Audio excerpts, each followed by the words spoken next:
Yeah, I've seen that. Not just Riddy though, but pretty much every contest during the weekends and that these some of them contesters think, oh, they get first in priority. They like the frequency is theirs and they own it. And oh boy, if you ever try and say something to them about it, oh, I've been chewed out real bad with a lot of nasty talking towards me, and I'm just like, holy cow! Like this is supposed to be a fun hobby, you guys. Like, where's all the hostility from? I mean, I'm sure got my little goals I'm trying to make here, but I'm not trying to step on nobody's toes to get, like my Master of North America or any of that stuff. Uh, I figure I'll get them when I get them. Matter of fact, been really trying on my worked all 50 states. I want to get that within 6 months of my general, and I've got quite a few. I think I only have 13 or so left. Well, a few more if you count the ones nobody's confirmed yet, but I'll find a way again to confirm. Yeah.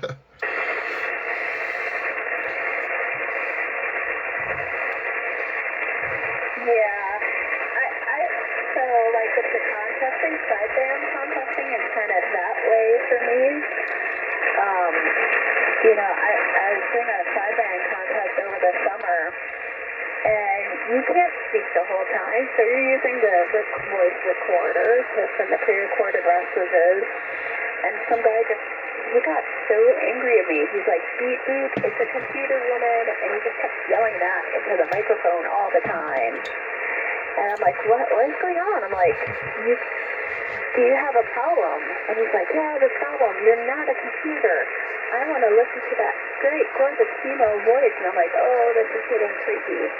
So I just kind of kept calling CQ. And he was so obnoxious. And so I moved frequencies, and he still followed me. And yeah, so sideband contesting, I know the feeling. It's, yeah. Well, and I love having those pre-recorded things. I mean, I've got on the 7300, I just got a few pre-recorded myself, so I can sit there, hold down the button, let it go on repeat, and then I can sit there and call CQ. Well, I talk on the repeater or do some other things until somebody answers. I mean, I don't know why anybody would really have a problem with that. I think it's a great way to sit there because I mean, otherwise, just wear yourself out before you get an answer back sometimes. Yeah, I'm not really sure what the whole problem was. I mean, everyone else uses all the pre-recorded stuff all the time too, so it's nothing special or shocking or anything like that. It's pretty straightforward. I mean, I don't know of anyone that can do any contest without a pre-recorded voice recorder because, after an hour in, you're just like, thank you. You have to rely on that, otherwise you'll never be able to speak.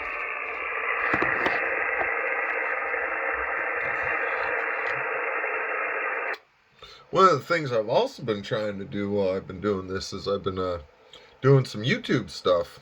I haven't gotten too far into it yet. I still got to learn some video editing and whatnot. But if you're interested, I always kind of get some QSOs recorded here and there. Not all the time, but I decided to get it going on this one so you can see once I post it on my page, you can see how you're coming in on this end.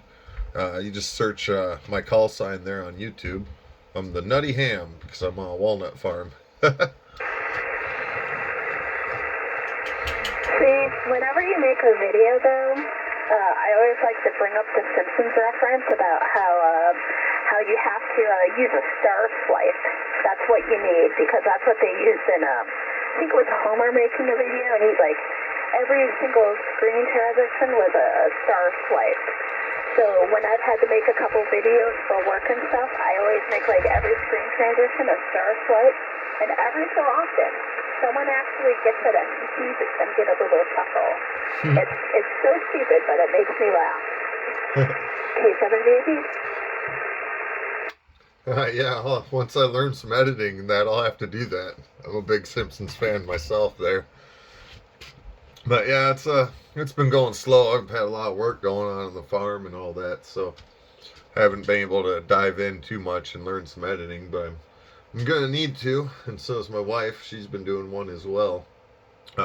Doing a couple channels actually. One for our, chickens and soon to be pigs we'll have out back, and then she sells those smelly stuffs, that Scentsy stuff. So she's been doing a channel for that as well. And definitely one of those things we need to start learning how to edit videos and make them look all pretty. But for me, on my channel, it's more or less just trying to document my journey into ham radio and help others show others how their signals are coming through and that. And maybe one of these days I'll start doing some live streaming too. Maybe that'll help me get some more contacts. There's definitely a lot of people that do end up doing that. I know there's like people that post on like CF Summit, they'll be like currently doing a live stream on YouTube. So I'm sure it gets some contacts and stuff. K7VAP. Yeah, we actually I've been I always like watching. I don't know if you ever see this guy, W7HU Alex in Miami. There, I've gotten on his live stream a couple times, and real nice gentleman. It's always nice that he has the live stream going, so you can hop on and look and see what frequency he's on and make that quick contact. KN6ODG. I'm talking to a lady on And then also you mentioned that you're a walnut farmer. That's actually really quite interesting. So is where you are like a big walnut area? Yeah, there's here in Northern California, there's quite a lot of orchards. We got walnuts where we're at. There's quite a few other orchards here that do walnuts, and then there's some places that do almonds and olives and all that. Yeah, Northern California in the valley here, it's pretty much nothing but farms or ranches. It's a real beautiful area, and yeah, there's a lot of farmers.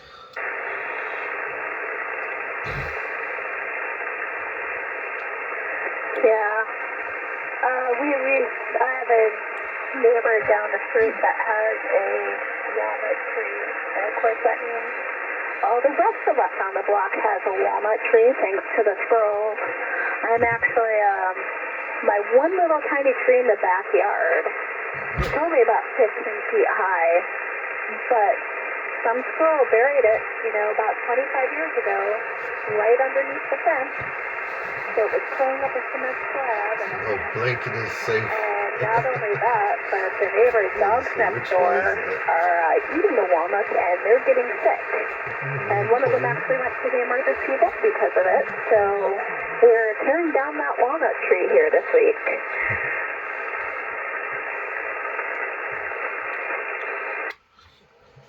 Oh yeah, they sure can produce quite a lot of nuts. So far, ours aren't producing too much. It's a relatively young orchard right now, fresh planting in the last few years. But if you're actually on the YouTube channel as well, I got just a couple videos of some of the processing for them. If you can see us operating the shaker, how we get them out of the trees and that, it's quite interesting. But yeah, it's not much to it really. During the winter, or the summer, we just water them. Throw in some nutrients in the water here and there. Mow the lawn or the rows, mow the grass between the rows there, and do a little bit of pruning. And for the most part, there's not really much work. But then harvest time comes, and then it's go, go, go for a month, and then it's winter time, not too much work again. So it's kind of a nice, relaxing job to do. Oh, that's kind of neat, pretty much.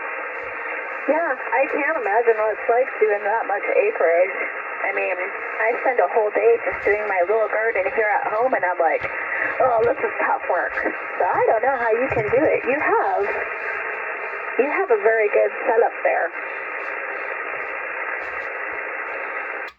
Well, we got one worker. He does a lot of like the pruning and all that, and then for the most part, it's just big equipment, so it makes for light work. But it's just like I said, during harvest time, it's just long hours getting it done because you can't wait too long and can't have the nuts go bad and all that. But yeah, it's quite fun and rewarding.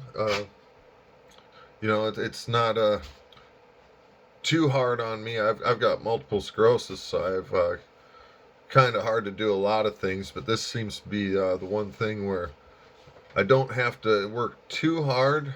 Just here and there, we got to put in a lot of hours. But it's well worth it, and it provides me with plenty of free time to get on the ham radio and explore the airwaves a bit.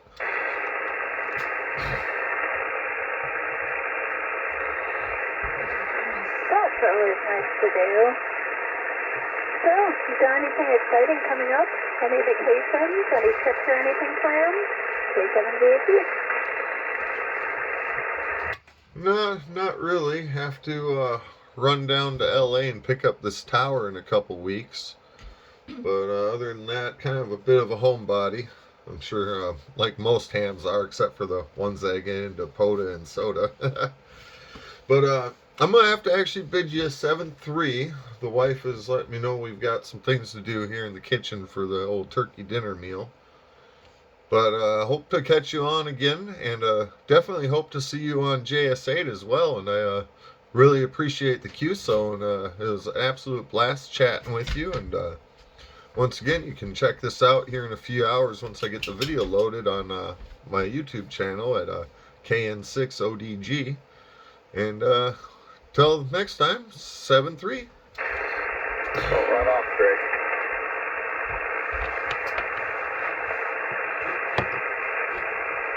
Hey, Greg, are you still there? Yeah, I'm going to break in here. 6G UK, Greg, don't run off. And 6JUK, is that what I just heard? 6G UK, over. You guys are doubling.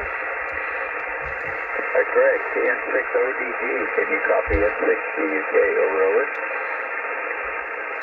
And 6JUK, is it? No, this is Clarence, your neighbor. Oh, Clarence. Uniform kilo, over. Oh, okay, Clarence. Yeah, I was like, I can barely copy you, but I was like, JUK. That doesn't sound like JUK. Nope, got the Sacramento. Well, I don't have any power going. I'm just running QRC here, so I just want to catch you before you hit the master switch there, Greg. Yeah, Clarence, that was wow, that's pretty cool. We finally got a chance to talk on the HF bands there. So you're down in Sacramento right now, you said? No. Isn't JUK on Carlin? Is he in Sacramento area?